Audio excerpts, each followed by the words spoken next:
Welcome back to Lonely Man BG's and this overview of Robinson Crusoe, Adventures on the Cursed Island. Robinson Crusoe is an island survival and adventure game with aspects of worker placement. The game plays 1 to 4 players and, depending on the scenario chosen, lasts up to 2 to 3 hours in playtime. For many solo players, Robinson Crusoe is a grail game. As proof of this, it registered in the top 10 solo games on BoardGameGeek's 2019 polling. Having said that, this is a large, complicated game, so we'll try to do this systematically. Players start the game by choosing one of the 7 scenarios available. Each of these scenarios differ in their goals. Scenario 1, Castaways, has players building up a woodpile on the beach in case there are any passing ships. In Scenario 5, however, players land on a pleasant, peaceful island full of human-devouring peoples. In order to win, players will have to find and burn their villages. At the beginning of the game, players will choose one of 4 characters, each of which is flippable to the opposite sex of the same class. Each character has a very specific set of skills that they have acquired over a very long career, skills that make them a nightmare for islands like this. The soldier is suited for tracking down animals and hunting, while a carpenter does what you think a carpenter would do: build. Each character has a track of hearts at the bottom of their board. Whenever they take a wound, the track progresses, and once the final space is reached, the character dies and the game is lost. In addition to their special skills, each character also has specific inventions they start the game with. The Explorer's Shortcut invention is useful for gaining more resources. The Soldier's Spear, on the other hand, allows for greater attacks on animals. The game is played in a number of rounds depending on the scenario, and each round is made up of 6 phases. First, the event phase, where a card is drawn from the event deck and placed in this box. These cards are displaced with new ones as the game is played, finally ending off the board. At the top of these event cards is the effect which occurs when drawn, such as losing a vicious battle for seafood against an indigenous group of otters. The bottom portion of these cards is their threat action and effect.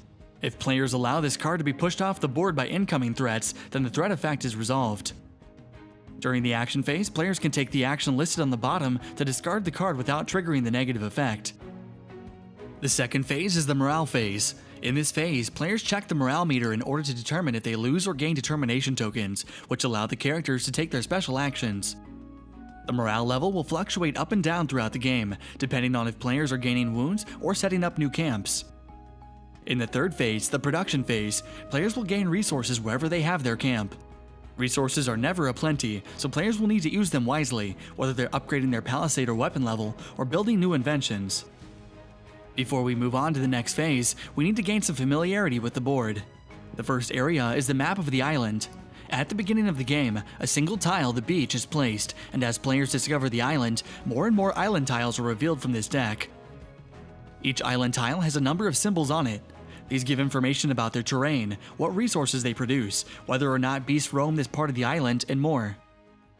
This area directly to the right of the map contains a collection of inventions, of which players will carefully select and build throughout the game. These range from dams and pots, which help with food-related needs, to items like maps and medicines. Players will also draw from this mystery deck throughout the game. As one could assume, these will consist mainly of nasty events, which makes sense on a deserted island.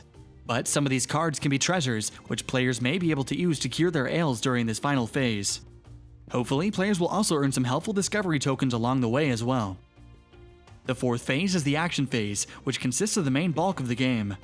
This is where players will decide as a group how they should place their action pawns, of which each character has 2. There are 7 actions players can take, of which we'll go over the most interesting ones. Players have the option of placing 1 or 2 pawns in certain spaces, while others may require only a single pawn. First, players can decide to partake in a little hunting expedition in the woods.